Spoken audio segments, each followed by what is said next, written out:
বান্দা যতগুলো কাজ করে প্রত্যেক কাজের ন্যূনতম সওয়াব দেওয়া হয় 10 গুণ। আল্লাহ রাব্বুল আলামিন আদম আলাইহিস সালামকে সৃষ্টি করার পরে যখন ইবলিসকে সিজদা করার জন্য বলেছিল, ইবলিস তো সিজদা করে নাই, সে অহংকার করেছে। আল্লাহ তাআলা প্রশ্ন করেছেন, তুমি কেন সিজদা করো নাই? সে বলছে, আনা খায়রুম মিনহু, আমি তার চাইতে উত্তম। খালাকতানি মিন নারিন ওয়া খালাকতাহু মিন তিন, আমাকে তো তুমি আগুন দিয়ে সৃষ্টি করেছো, আর আদমকে সৃষ্টি করেছো তুমি কাদা দিয়ে, মাটি দিয়ে। আগুনের গতি উপরের দিকে আর মাটির গতি নিচের দিকে, আমি কেন তাকে সিজদা করব? আনা খায়রুম মিনহু। যখন সে আল্লাহ তাআলার এই নির্দেশ মানে নাই, সে কি হয়ে গেছে? মালউন হয়ে গেছে, চির অভিশপ্ত হয়ে গিয়েছে, জান্নাত তার জন্য হারাম হয়ে গিয়েছে। যখন তার জন্য জান্নাত হারাম হয়ে গেছে, তখন সে আল্লাহর সাথে চ্যালেঞ্জ করেছে, আল্লাহ, যে আদমের কারণে আমি মালউন হয়ে গেলাম, আমার হাজার হাজার বছরের যাবতীয় ইবাদত বندگی সব তছনছ হয়ে গেছে, বিফল হয়ে গেছে, সে আদম সন্তানকে আমি জান্নাতে যেতে দেব না। আমি প্রত্যেকটা মোড়ে মোড়ে দাঁড়াবো, আমি তাকে সামনে থেকে গ্রাস করব, আমি তাকে পিছন থেকে গ্রাস করব, আমি তাকে ডানের থেকে প্রবঞ্চিত করব, আমি তাকে বামের থেকে প্রবঞ্চিত করব।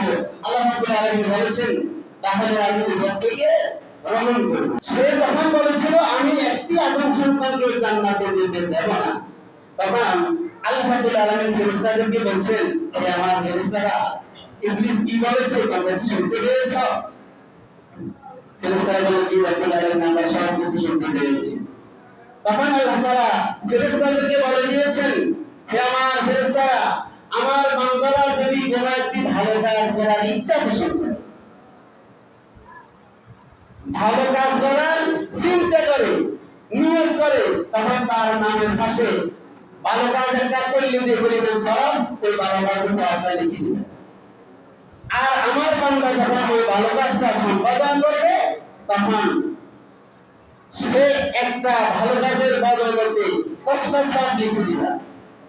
আল্লাহ তাআলা বলেন, মান জাআ বিল হাসানাতি ফালাহু আশরু আমসালিহা, যে ব্যক্তি আমার কাছে কোনো একটি ভালো কাজ নিয়ে উপস্থিত হবে, আমি তার সওয়াব তার 10 গুণ দিয়ে দেব। ফেরেশতাদেরকে আল্লাহ তাআলা বলে দিয়েছেন, কোন ব্যক্তি যদি কোনো অন্যায় বা অপরাধ করার চিন্তা করে, তখন তার আমলনামার মধ্যে কোনো অন্যায় করার গুনাহ লিখবে না। আর যখন সে একটা অন্যায় করবে, একটা অন্যায়ের এগেইনস্টে বা বদৌলতে একটা গুনাহ লিখবে। দেখেন আমার আপনার প্রতি আল্লাহ কি পরিমাণ দয়া।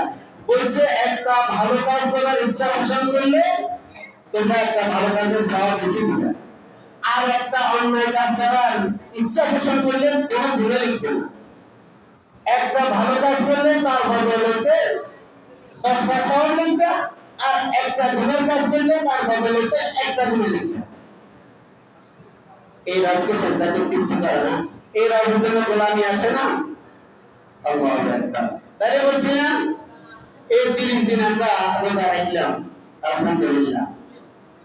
আর আগামী দিন থেকে শাওয়াল শুরু। এই শাওয়াল মাসে যে কোনো 6টা, আপনি একটারও 6 দিনও রাখতে পারেন, গ্যাপ দিয়েও 6 দিন রাখতে পারেন। যদি রাখেন তাহলে 1 বছরের সওয়াব পাওয়া যাবে। আল্লাহ নবী সাল্লাল্লাহু আলাইহি ওয়াসাল্লাম ইরশাদ করেন, মান সামা রমাদান, যে ব্যক্তি রমজান মাসে রোজা রাখলো, সুম্মা আতবাআহু সিত্তাম মিন শাওয়াল, এই রমজানের মাসের পরে 6টা শাওয়ালের রোজা রাখলো, কানা কাসিয়ামিদ দাহরি কুল্লিহি, সে ব্যক্তি যেন পুরো 1 বছরের রোজা রেখেছে, অর্থাৎ তার আমলনামার মধ্যে আল্লাহ তাআলা 1 বছরের সওয়াব লিপিবদ্ধ করে দিবেন।